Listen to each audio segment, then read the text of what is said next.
नमस्कार, मी वैद्य दिलीप प्रभाकर गाडगे, पुणे. सुमारे 43 वर्ष आयुर्वेदाची प्रॅक्टिस करतोय आणि माझं मुख्य कार्यक्षेत्र कॅन्सर, किडनी फेल्युअर अशा स्वरूपाचं आहे. या सगळ्यातून एक मला जो बोध झाला तो म्हणजे रोग होऊच नयेत म्हणून खरं तर प्रयत्न करायला हवे, किंबहुना स्वास्थ्य टिकवणं, वाढवणं अशा प्रकारच्या गोष्टी करायला हव्यात, यावरती जास्त भर असायला हवा. दुर्दैवाने आता सर्व वैद्यकीय शास्त्रांचा भर हा रोग निर्माण झाल्यावर त्यांची चिकित्सा करणं यावर राहिलेला अशा स्वरूपाचा आहे. आणि खऱ्या अर्थाने रोग होऊच नये किंवा आरोग्य संपन्न दीर्घायुष्य लाभावं यासाठी फारच कमी प्रयत्न हे वैद्यकाकडून केले जातात. आयुर्वेदाचं वैशिष्ट्य असं आहे की आयुर्वेदाची दोन प्रयोजन, एक स्वस्थस्य स्वास्थ्य रक्षण, म्हणजे जी स्वस्थ व्यक्ती, निरोगी व्यक्ती आहे त्यांचं स्वास्थ्य टिकवणं, वाढवणं अशा स्वरूपाचं, आणि आतुरस्य विकार प्रशमन, म्हणजे जे रुग्ण आहेत त्यांचा रोग बरा करणे. या दोन प्रयोजनांचा विचार करता आम्ही वैद्य मंडळी पण खरं तर रोग दुरुस्त करणं याच गोष्टीमध्ये जास्त गुंतलेले अशा स्वरूपाचे राहतो, कारण त्याची समाजात खूप मोठ्या प्रमाणामध्ये गरज आहे. आधुनिक वैद्यकाचे उपचार संपल्यानंतर जर काही मार्ग दिसत नसेल तर लोक नाईलाजाने का होईना पण आयुर्वेदाकडे वळतात, आणि मग त्यामध्ये सुद्धा खूप चांगले परिणाम बघायला मिळत असल्यामुळे अनेक लोक आयुर्वेदाचे उपचार सध्या घेतात. पण हा उपचाराचा भाग झाला. माझं म्हणणं खरं तर असं आहे की मुळामध्ये आरोग्य संपन्न दीर्घायुष्य लाभावं यासाठी खरं खटाटोप अशा स्वरूपाचा करायला हवा.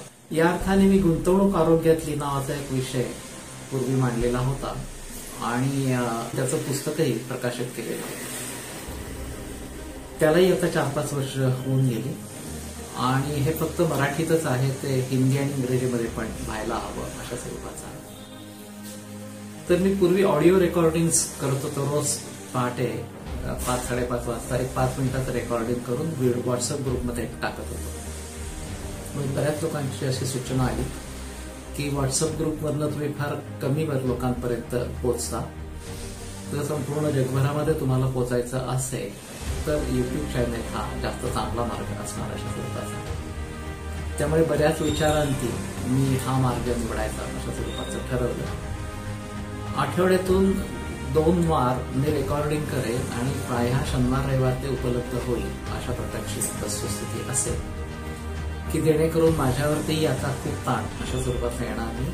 आणि सर्वसामान्यपणे लोकांना शनिवार रविवार थोडा वेळ असतो त्यावेळेला हे 10 मिनिटाची रेकॉर्डिंग ऐकू शकतो. त्यातही मराठी, हिंदी आणि इंग्रजी अशा तिन्ही भाषांमधनं हे करायचं अशा स्वरूपाचं. आणि त्याचा सगळ्याचा एकंदर परिणाम आम्ही आरोग्यात गुंतवणूक कशी करायला हवी आणि त्यातनं आम्हाला दीर्घायुष्य रूपी किंवा आरोग्य संपन्न दीर्घायुष्य रूपी परतावा कसा प्राप्त होईल हा. तसं बघायला गेलं तर गुंतवणूक हा शब्द अर्थशास्त्रातला आहे, कारण आपण ज्या आपल्या गरजा आहेत, मूलभूत गरजा आहेत, त्याच्यावरती पैसा खर्च करायचा आणि उरलेली रक्कम शिल्लक ठेवायची. ही शिल्लक रक्कम कुठेतरी गुंतवायची की ज्यातून आम्हाला परतावा मिळू शकेल, आणि मग त्यातून आमच्या निर्मित गरजा, ज्याला म्हणता येईल की क्रिएटेड नीड्स अशा स्वरूपाचं, त्याच्यासाठी आम्हाला पैसा खर्च करता येतो. तर ह्यासाठी अर्थातच मूलभूत गरजा आणि या निर्मित गरजा याच्यामधला फरक समजून घ्यायला हवा. सर्वसामान्यपणे असं धरलं जातं की अन्न, वस्त्र, निवारा या मूलभूत गरजा अशा स्वरूपाच्या आहेत.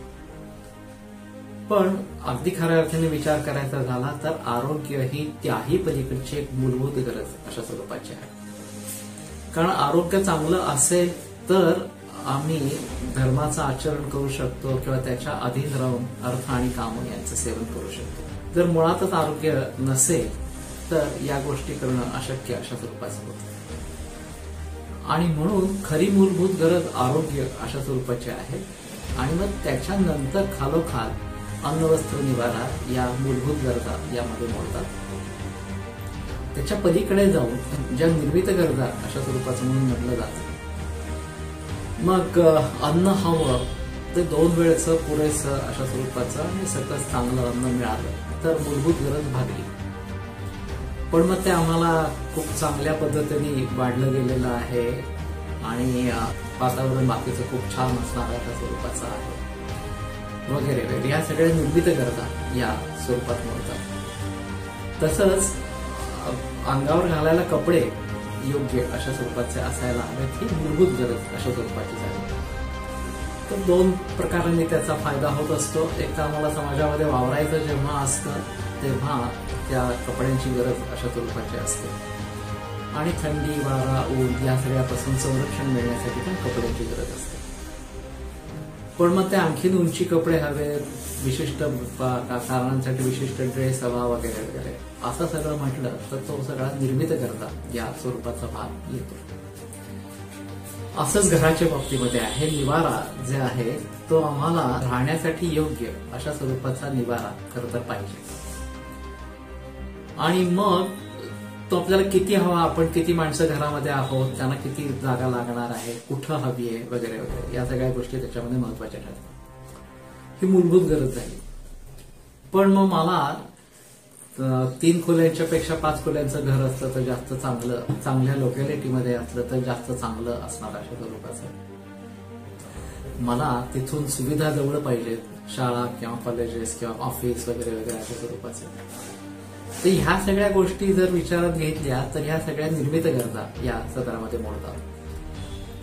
आणि मग अशा पद्धतीने आम्ही मूलभूत गरजा कोणत्या आणि निर्मित गरजा कोणत्या यामध्ये जर फरक करायला अशा स्वरूपाचं शिकलो तर मग आधी मूलभूत गरजा भागवणं, त्यात आरोग्य ही सर्वात महत्वाची मूलभूत गरज आहे असं लक्षात घेणं आणि आरोग्यासाठी जास्तीत जास्त आटोकाट प्रयत्न अशा स्वरूपाचं करणं, जे आरोग्य टिकवून ठेवणं, वाढवणं आणि आरोग्य संपन्न दीर्घायुष्य प्राप्त करून घेणं ही पहिली मूलभूत गरज अशा स्वरूपाची आहे. तर हे जर करता आलं तर मग आपल्याला बाकीच्या ज्या गरजा आहेत, अन्न, वस्त्र, निवारा, त्या चांगल्या रीतीने भागवता येतात आणि मग आपलं आयुष्य सुखी, समाधानी आणि जीवनाचं सार्थक झालं असं म्हणता येईल अशा स्वरूपाचं. यामध्ये त्रुटी राहिल्या तर एक मनाला रुखरुख राहते की मला हे करायला हवं होतं पण ते मला करता नाही आलं, मी अशा पद्धतीने राहायला हवं होतं पण मला राहता नाही आलं वगैरे वगैरे. ते असमाधान कुठल्याही परिस्थितीमध्ये येऊ नये ही गोष्ट खूप गरजेची अशा स्वरूपाची आहे. आणि त्या अर्थाने आम्ही आरोग्यात गुंतवणूक करायला पाहिजे हा एक खूप महत्वाचा मुद्दा याच्या मुळाशी असणार अशा स्वरूपाचा.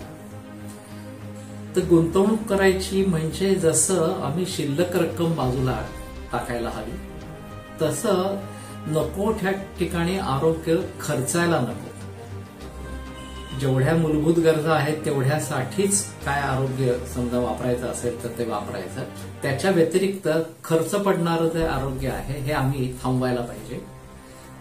किंबहुना आपल्याला हे वाचवून चांगल्या रीतीने गुंतवता यायला पाहिजे अशा स्वरूपाचं. तर मग आपल्याला त्याचे परतावे जास्त चांगल्या रीतीने मिळतात. जर आम्ही मूलभूत गरजांवरती किंवा नंतरच्या निर्मित गरजांवरती अवास्तव अशा स्वरूपाचा खर्च केला तर आमच्याकडे गुंतवणुकीला अर्थातच पैसे शिल्लक राहत नाही आणि मग गुंतवणुकीचे म्हणून जे काही फायदे आहेत ते मिळू शकत नाही. तसंच आरोग्याच्या बाबतीमध्ये राहील की आम्ही जर आरोग्यात नको तसं खर्च करून टाकलं तर निश्चितच आम्हाला त्याचा फायदा पुढे होणारच नाही. किंबहुना अनेक रोगांना ते आमंत्रण देणारं, दुःखाला आमंत्रण देणारं अशा स्वरूपाचं ठरेल. आणि म्हणून आरोग्यामध्ये गुंतवणूक करायला हवी असा विषय यामध्ये मी मांडतो. हे एकंदर अनेक भागांमध्ये चांगलं अशा स्वरूपाचं प्रकरण आहे आणि सगळ्यातून मिळून तुम्हाला या प्रश्नांची उत्तरं नक्की मिळतील की आरोग्यात गुंतवणूक करायची म्हणजे नेमकं काय आणि त्याचे फायदे कशा स्वरूपाचे आहेत. पुढच्या वेळेला भेटू. नमस्कार.